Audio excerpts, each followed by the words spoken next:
বাড়িতে কেউ না থাকার সুযোগ নিয়ে বুধবার রাতে মুর্শিদাবাদের রঘুনাথগঞ্জের বাণীপুরের একটি বাড়িতে দুঃসাহসিক চুরির ঘটনা ঘটে। কিছু অজ্ঞাত পরিচয় দুষ্কৃতী বাড়ির জানলার গ্রিল ভেঙে ঢুকে বেশ কয়েক ভরি সোনার গয়না এবং নগদ কয়েক হাজার টাকা চুরি করে নিয়ে গেছে বলে ওই পরিবারের অভিযোগ। ইতিমধ্যেই গোটা ঘটনার তদন্ত শুরু করেছে রঘুনাথগঞ্জ থানার পুলিশ, তবে এখনও কেউ গ্রেপ্তার হয়নি।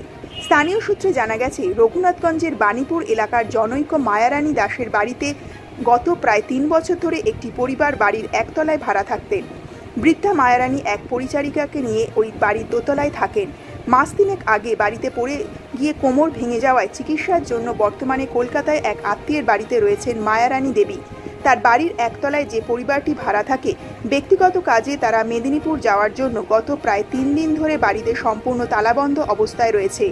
নন্দিতা দাস নামের মায়ারানী দেবীর এক নাতনি বলেন, বৃহস্পতিবার সকালে আমরা স্থানীয় মানুষের কাছ থেকে খবর পাই আমার দিদার বাড়ির ভেতর থেকে ক্রমাগত জল বেরিয়ে আসছে।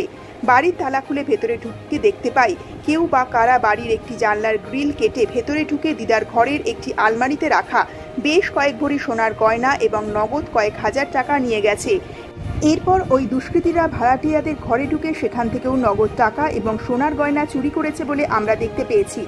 নন্দিতা দাস অভিযোগ করেন, আমাদের সন্দেহ এই চুরির ঘটনায় স্থানীয় কোনো ব্যক্তি জড়িত, কারণ দুষ্কৃতীরা বাড়ির কোনো দরজা ভাঙেনি এবং সুনির্দিষ্ট একটি আলমারি ভেঙে চুরি করে চলে গেছে। একই ঘটনা ঘটেছে ভাড়াটিয়াদের ঘরেও।